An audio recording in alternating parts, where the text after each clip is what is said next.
When the sun goes down on my side of town, that lonesome feeling comes to my door and the whole world turns blue. So hey, hi, how you doing? Get this out of my eyes a little bit. Just wanted to come to you and say that this is just another little hobby that I have. I realize you couldn't hear the music, uh, copyright stuff. You can't do that.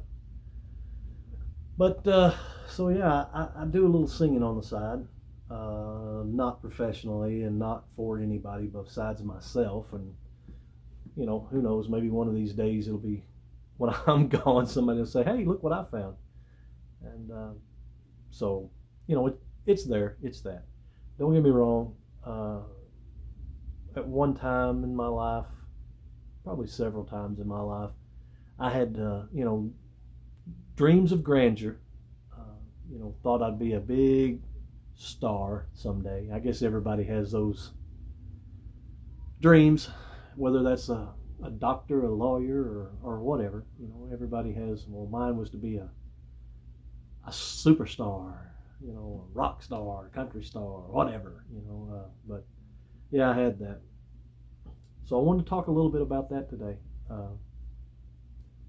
When I was a kid, a young kid, I don't know what, 12, 13 years old probably, second grade maybe, something like that. Well, let me back up before then. My family, we used to take trips.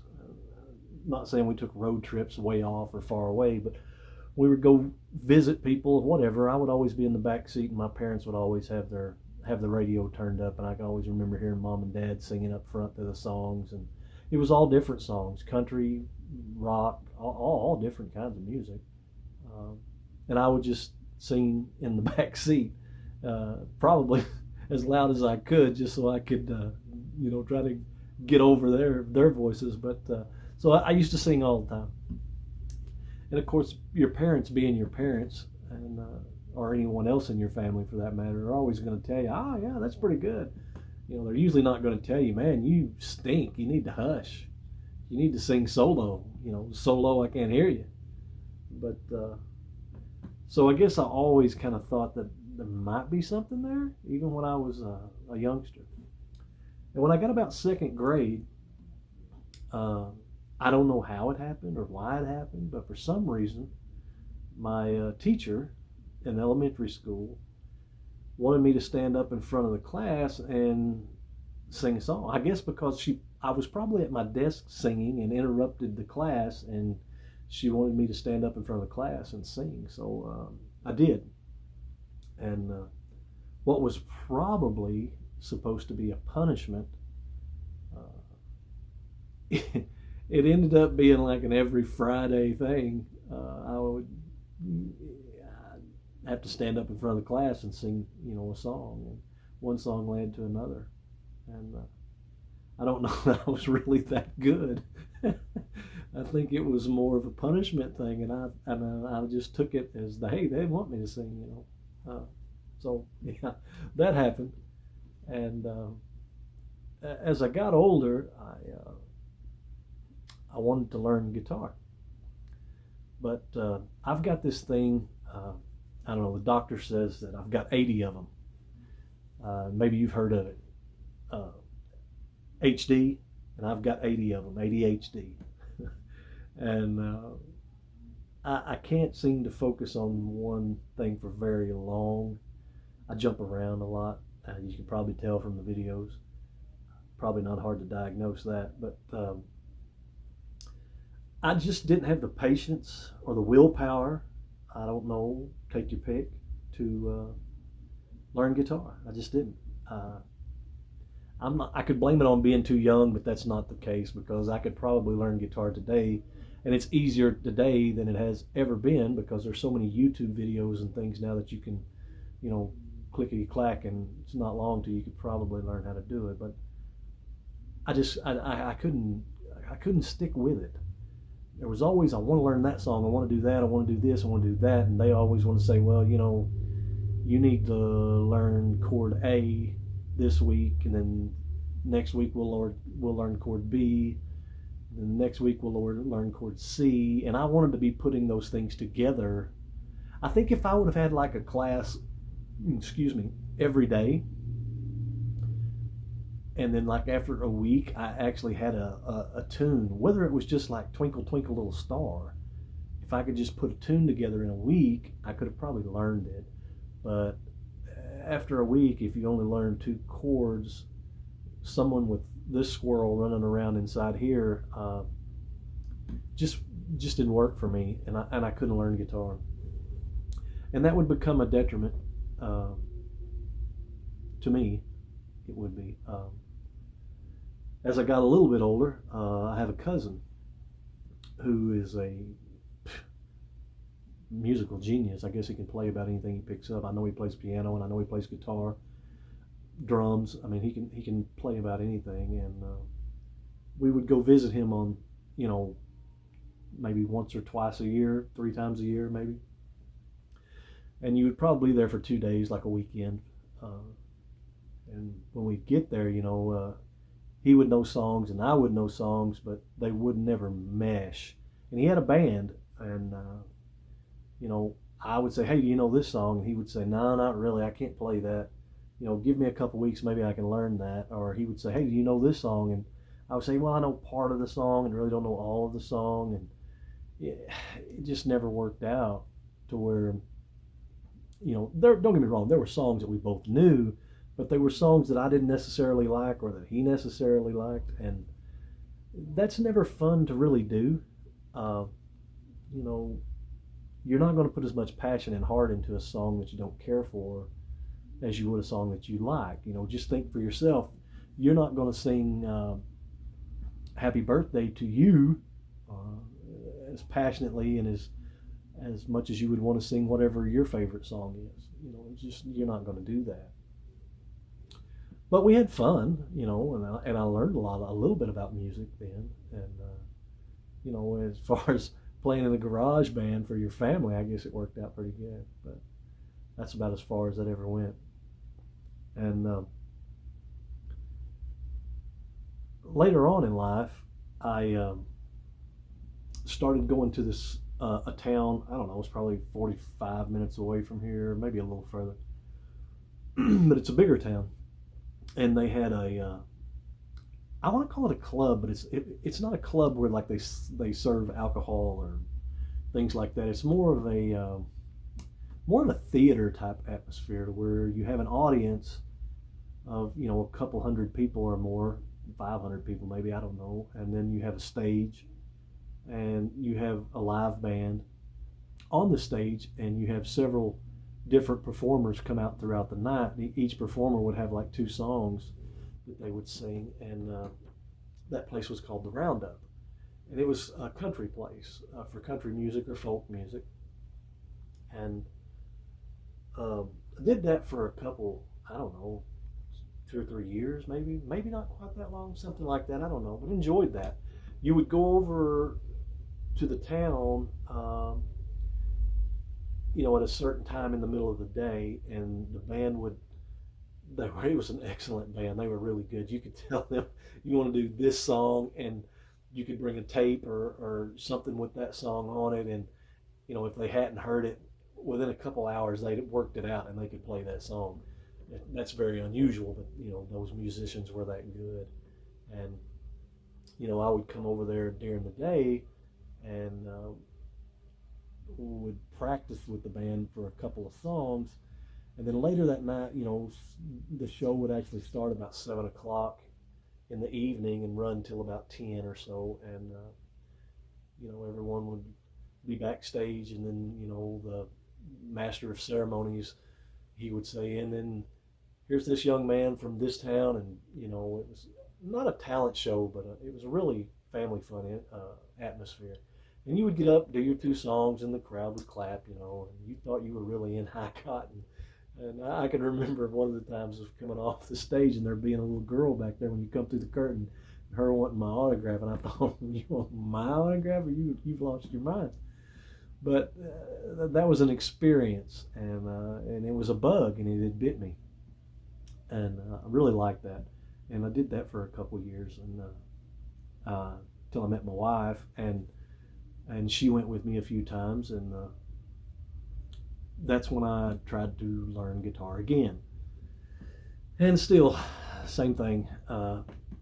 I paid a guy that lived in another town a little bit of money to help me learn guitar, and I would go see him, and he would send me home with homework to, learn this chord and this chord, and come back next week, and then you'd come back next week, and he'd want to see you play those chords, and then he'd give you another chord, and then a month goes by, and you're putting two chords together, and I realize country music is three chords in a song, but I wanted to learn how to play the songs I wanted to sing, because you can I can sing Whitney Houston. I could sing anything as long as it's in a lower chord. And the only way you're going to get that music in a lower chord is if you play it yourself, or key, excuse me, is if you can get it in a lower key. So there were several songs that I really liked that, had a meaning and meant something to me that I would like to have sang, but never could sing them because I couldn't get them in a lower key.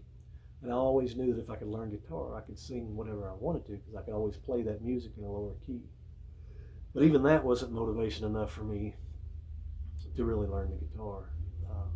Like I say, it's just something that I didn't have patience for. And life started happening, when I was at the Roundup, life started happening. I was growing up and entering this thing called life, to where I was, going to have to be responsible, and for not only myself, but for other people as well. I was at the point where I was fixing to start a family, if I hadn't started one already. It was coming up real close, because at about the time when I was at the Roundup, there was a band that came through there that had been hit it big. They had a couple of charts on the radio, and their name was Twister Alley, and they would come to that place and sing, every once in a while, and it was cool to see them and talk to them backstage and things like that. And they had turned me on to, or showed me, I don't know what the word is the kids use nowadays, but to an audition that they were having at, I want to say it was in that same town. I'm not for sure, but I think that's where it was. And I thought, you know what, I'm going to do this. I'm going to give this a try. So I don't know if she was my wife at the time, but my girlfriend at the time. We loaded up and we went to this audition. And when I walked into this audition, which was no more than just I want to say it was a hotel, there was like 100 people in there, and everybody had their own demo tape, and they were all good. Everybody there was good. There was really no bad ones there. And so I did the audition, and you could kind of tell, I didn't go first and I didn't go last, but you could kind of tell the ones that I guess you could say were going to get picked and the ones that weren't. After they got through auditioning, there would be somebody come up to them and take them into the back instead of just saying thank you. So the ones that went to the back got, they got the better end of the deal. And I will say that after I got through doing my audition, they did ask me to come back to the back. And they took my name and my address and all this, told me I did great, and blah, blah, blah, just blew all kinds of smoke at me. And I don't think they told me right then and there, but they were interested, and they said that they were an independent label, and they wanted to sign independent artists And what they would do would be like shop you around to other big labels, like I don't know, Warner Brothers, Sony, things like that. Things that don't even exist nowadays, the way the music industry is. But anyway, I I was very interested, and I was so, I don't know if excited is the word, but joyful. I can't think of the word that I want to use, but it was wonderful to know that it wasn't just your family and friends that thought you might actually have something here. You might actually be able to do something with this. So I went home and waiting for a call, waiting for something, and instead I get a packet in the mail, if I remember right. And basically it was, you need to come up with X amount of dollars, move to Nashville, and I think they said they would pay like half of your video production. And if you were signed to a contract with a larger outfit, that you would actually, excuse me, owe them X amount of dollars for just finding you. You know, I guess everybody has to make their money, but no. Say what you want, call it what you want, but I'll always say that if you're good enough at anything, not just music, if you're good enough at anything, and you get your chance,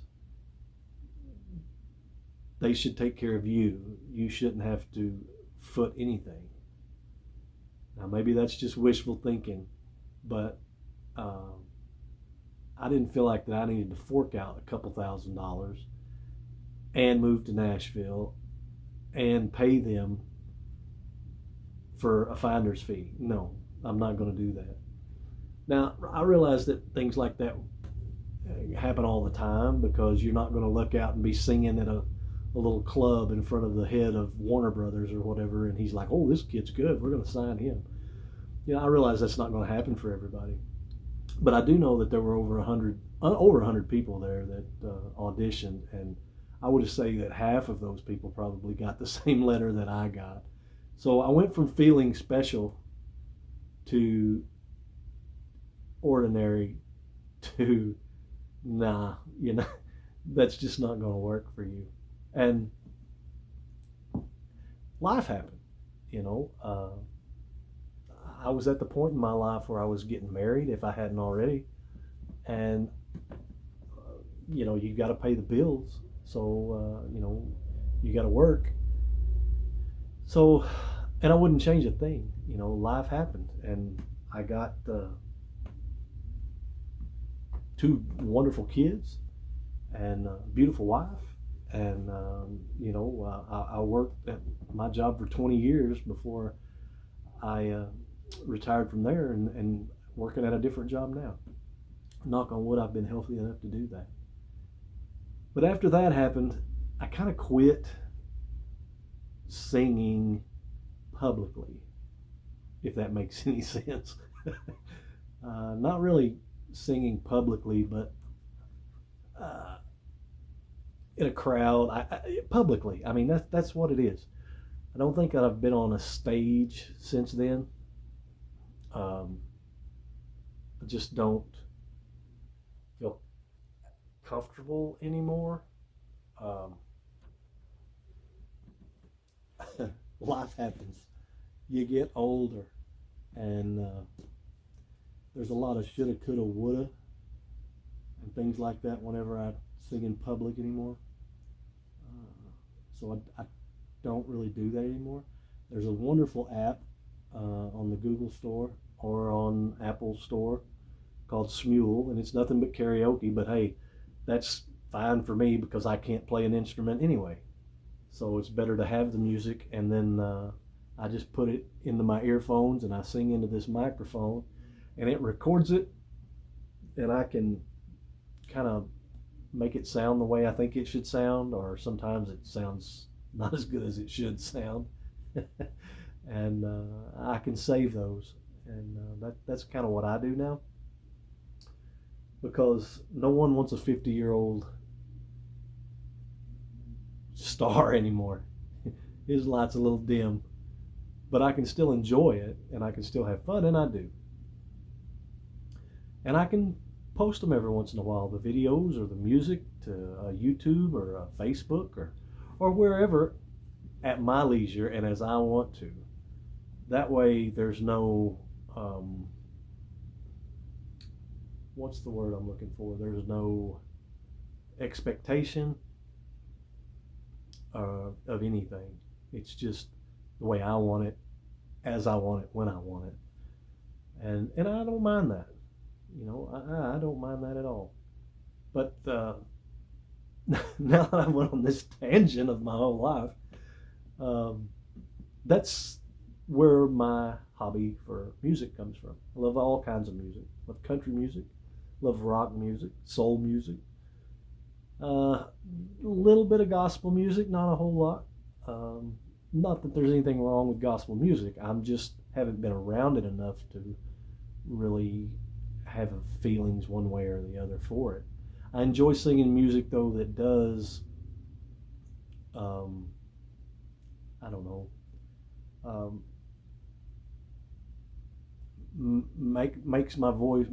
I have to try a little harder to get there, because I have to try a little harder to get there anyway now because of my age. So I like music that tests me, or gives me a goal to try to do that. And you know, some of the easier old Hank Williams songs and things, some of those are fun to do, but you know, they're not going to test you. So that's why I jump from genre to genre, maybe a little rock, maybe a little country, maybe a little soul, whatever.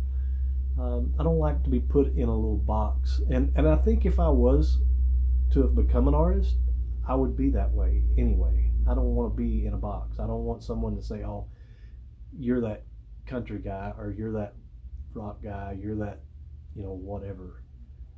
I wouldn't want to be that. I would just want to be an artist, and whether you want to call it art or not, that's whatever. It's just fun to me. I enjoy that. But anyway, I've talked long enough, and just wanted to jump in there and do something a little bit different besides coming to you from the pickle patch. You know what I mean? I hope I put a smile on your face. I hope you enjoyed yourself. If nothing else, you've learned a little bit about me, and hey, that little bit goes a long way. Thanks, folks. Bye-bye. If you lose your one and only, there's always room here for the lonely. Watch your broken dreams dancing it out of the beams of a neon moon.